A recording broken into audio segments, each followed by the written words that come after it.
کے دیکھ لیتا ہوں, کسی کے ساتھ بھی بغیر بتائے, بتا دیا تو پھر تو آپ ہوشیار ہو جائیں گے. تجربہ کروا کے دیکھ لیتا ہوں. آپ میں سے کسی شخص کو بھی میں اسی طرح سے میں ایک فیک ڈرامہ کرتا ہوں, جو ایک شخص آئے گا اور آپ اس سے کہیں گے کہ میں تمہیں اتنے پیسے دوں گا, اور جب وہ کام کرتے اور فوراً پیسے مانگے تو آپ کا جواب کیا ہوگا؟ آپ 99% لوگوں کا جواب یہی ہوگا کہ بھائی اتنی بھی کیا جلدی پڑی ہوئی ہے, میں کوئی بھاگا جا رہا ہوں, ابھی میرے گھر کا یہ مسئلہ ہے, ابھی ایکچولی بینک میں پیسے نہیں ہیں, ابھی پہلی تاریخ کو تنخواہ ملے گی, ابھی یہ ہوگا, ابھی یہ ڈرامے بازی کیا ہو جاتی ہے, شروع ہو جاتی ہے. داڑھی والے نمازی پرہیزگار خلیفے تک یہ کام کر رہے ہیں, چاہے بزرگوں سے خلافت ملی بھی ہو, اللہ ماشاء اللہ. زبان کی جو الفاظ ہے نا, ان کی ہماری نظر میں کوئی حیثیت ہے ہی نہیں. ابھی ان کا قصہ ہے جو بیٹھے ہوئے ہیں, سنا دوں؟ نہیں سناؤں؟ سنا دوں؟ سناؤں کہ نہیں سناؤں؟ نہیں, آپ کے حق میں ہے, آپ کے مخالفت میں نہیں ہے. اس لیے کہ آپ کو پتہ چل جائے یہیں موجود ہیں. خیر یہ منع کر رہے ہیں نہیں سناؤ, حالانکہ ان کی تعریف ہو رہی تھی اس میں. ہمارے ہاں اب دیکھو, ایک آدمی کا کسی سے 300-400 روپے کا لین دین ہوا, بہت تھوڑی رقم ہے. اب یہ پیسے لینے جائے گا نا تو وہ کیا کرے گا کہ اتنی رقم ہی تو ہے, اس کے لیے اتنا کیوں پیچھے پڑے ہوئے ہو؟ سوال پیدا ہو جائے اتنی سی رقم ہے تو دے کیوں نہیں دیتے ہیں, اس کو کیوں حدیثیں سنا رہے ہو؟ کمال کی بات ہے, کوئی بھی اصول اپنے اوپر اپلائی کرنے کے لیے تیار نہیں ہے. یہ سارے اصول کس کے لیے؟ دوسروں کے لیے. میں نے اپنی زندگی میں نمازیوں سے معاملات کر کے دیکھے ہیں, ان لوگوں سے جن کے مدرسوں میں وقت لگے, دیندار ہیں, پیسوں کے معاملے میں کلیئر نہیں ہوتا کوئی بھی, اللہ ماشاءاللہ 0.001% نہیں ہوتے لوگ صاف. اس لیے میں ممبر پہ بیٹھ کے کہتا ہوں, اس زمانے میں دنیا کا سب سے بڑا بے وقوف یہ ہے جو کسی کو نمازی سمجھ کے اس کو پیسے دے دے کہ یہ ٹائم پہ ادا کر دے گا. نہیں ادا کرے گا وہ. یہ جب تک ڈنڈا اور کوڑا نہیں, میں نے ان صاحب سے کہا کہ میں نے کہا 2 گھنڈے لے کے جاؤ اس کے گھر پہ جس نے لاکھ روپے دینے ہیں, اور اس کو گریبان سے پکڑ کے باہر نکالو, 2-4 مکے لگاؤ, اس کا باپ بھی دے گا. بات نہیں آ رہی. مولانا طارق جمیل صاحب کے اخلاق بہت اچھے ہیں بھائی, کیونکہ لوگ مجھے پہ طنز کرتے ہیں, ان کا اسٹائل اخلاق, اور آپ کیا بات ہے بھائی, وہ بہت بڑے بزرگ آدمی ہیں, ان میں بڑی برداشت ہے. ہم پاگل لوگ ہیں, ٹھیک ہے, ہمیں اتنی برداشت نہیں ہے. کوئی انسانیت ہے یہ.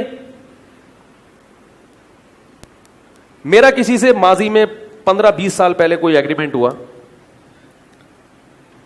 والد صاحب کی طرف سے مجھے کچھ وراثت ملی تھی, وہ بندہ بھاگ گیا. جب بھی آؤ تو ایسا چہرہ ایسا بنائے گا جیسے اس سے زیادہ بھوکا ننگا دنیا میں کوئی ہے ہی نہیں. بھوکا ننگا اس سے زیادہ دنیا میں کوئی ہے ہی.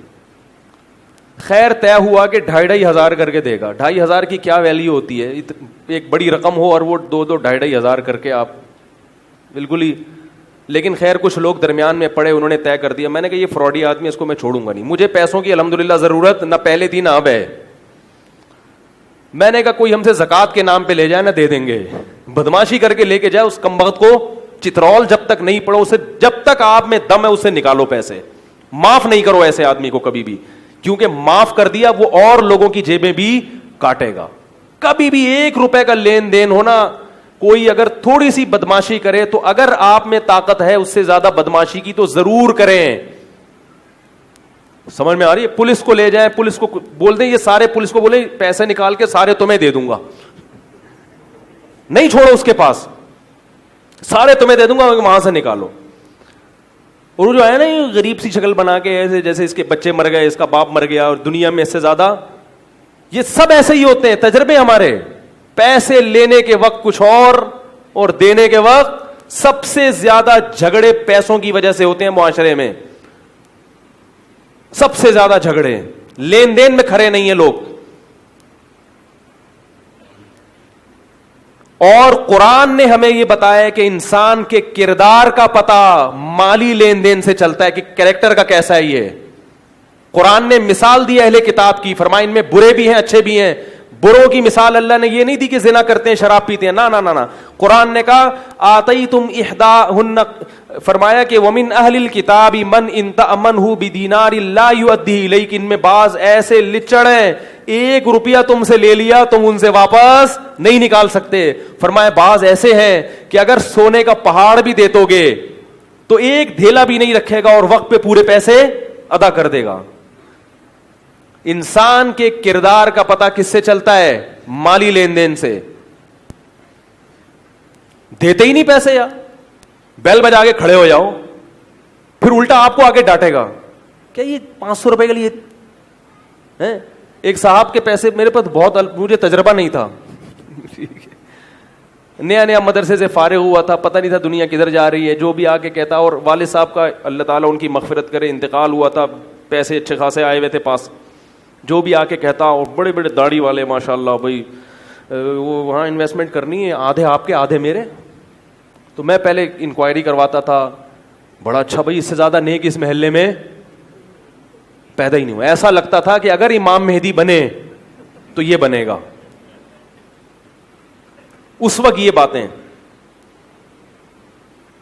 جب پکڑا دو پیسے تو نہ کوئی حساب دے رہے ہیں، اور جب تک سر پہ جا کے کھڑے نہ ہو جاؤ، ٹائم کتنا ویسٹ. ہمیں تو ٹائم کی قدر الحمدللہ زیادہ ہوتی ہے کہ وقت کتنا ضائع ہو رہا ہے. اور جو درمیان میں ضمانتیں لینے والے ہیں وہ بھی کنی کترا کے نکل جاتے. انہوں نے بھی جو باتیں کی ہوتی ہیں ان باتوں پہ وہ پورا، چاہے عالم ہو، مفتی ہو، بزرگ ہو، اللہ ماشاء اللہ چند ہوتے ہیں ہر دور میں نیک، لیکن اکثر کچھ بھی ہو نہیں کرے گا. وہ اس وقت ضمانت لے گا، اس نے نہیں دیے تو میں دوں گا. بعد میں جاؤں نا، اس نے نہیں دیے تو آپ کہہ رہے ہیں میں نکلواؤں گا اس سے، آپ بے فکر رہو. بھائی نہیں دے رہا، کہہ رہے میں نکلواؤں گا، نکلوا لو. بھائی یہ بدماشی کا دور ہے. سمجھ، یہ کس کا دور ہے؟ جس کی لاٹھی بھینس بھی اسی کی. وہ میں وقت پورا ہو گیا، بڑا اہم موضوع ہے، اس کو سمیٹنا تھا آج. بڑا اہم موضوع، اس پہ کہنے کے لیے بھی بہت کچھ ہے. ایک بڑا دلچسپ قصہ ذہن میں آ رہا ہے. ایک اونٹ اور ایک بیل اور ایک دمبا کہیں سفر کرتے ہوئے جا رہے تھے. اونٹ، بیل اور دمبا. بھوک لگی تینوں کو، گھاس کی ایک گٹھری نظر آئی. اب گٹھری ایک ہے، کھانے والے 3. اب تینوں میں پھڈا ہو گیا، کون کھائے گا ہے بھائی.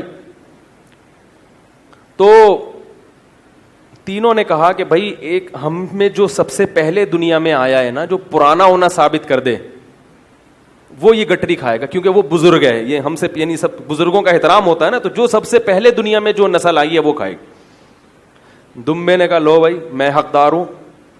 کیوں بھائی تم کیوں حقدار ہو؟ اس نے کہا ابراہیم علیہ السلام نے جب بیٹا ذبح کیا تھا وہ نہیں ہوا تو اللہ نے جنت سے کیا بھیجا تھا؟ سب نے کہا دمبا. اس کا مطلب میں اتنا پرانا ہوں. ویسے حقیقت کوئی اس کا پتہ نہیں ہے دمبا تھا وہ کیا تھا، لیکن چلو ایک فرضی واقعہ ہے. تو اس نے کہا اس کا مطلب میں ابراہیم علیہ السلام کے دور میں بھی تھا. اونٹ کی آنکھیں چکرا گئیں. بیل نے کہا کہ جب آدم علیہ السلام دنیا میں آئے تھے تو کھیتی باڑی تو کی ہوگی نا، کچھ پیاز ویاز گندم اگایا ہوگا، تو کیا ٹریکٹر ایجاد ہو گئے تھے؟ انہوں نے کہا نہیں. کہہ رہے پھر کس سے کھیتی باڑی کرتے تھے؟ انہوں نے کہا بیل سے. بیل نے کہا میں تجھ سے بھی پرانا ہوں. اب اونٹ کا دماغ کیا ہو گیا؟ چکرا گیا. اونٹ نے بولا کہ یار اس سے پہلے کی تاریخ تو لکھی نہیں گئی ہے، آدم علیہ السلام سے پہلے کی، میں تو پھنس گیا. تو اونٹ نے وہ گٹری اٹھا کے اپنی گردن پہ رکھی. ان دونوں نے بولا کہ پرانا ہونا ثابت کرو. اس نے کہا میں سب سے بعد میں آیا ہوں، میں پرانا نہیں ہوں. انہوں نے کہا پھر گٹری ہمیں دو. انہوں نے کہا ہمت ہے تو لے لو. یہ سسٹم مارکیٹ میں کون سا چل رہا ہے؟ مارکیٹ میں جو سسٹم چل رہا ہے نا، وہ یہ اسٹائل اونٹ والا چل رہا ہے. نکال سکتا ہے تو پیسے نکال لے بھائی. بھائی اس نے ضمانت لی تھی، تم نے ضمانت لی تھی، ہاں لی تھی. جب آپ پوری کوششیں ناکام ہو جائیں گے تو بولیں گے نکال لو. کیا کر سکتے ہو بھائی آپ؟ اس کا کچھ بھی نہیں کر سکتے. آپ پولیس میں جاؤ گے، اس نے پہلے سے پولیس میں آپ کے خلاف FIR کٹوائی بھی ہوگی. یہاں اگر کوئی تھانے میں زخمی ہو کے آ رہا ہے نا، اکثر وہ خود فراڈی ہوتا ہے.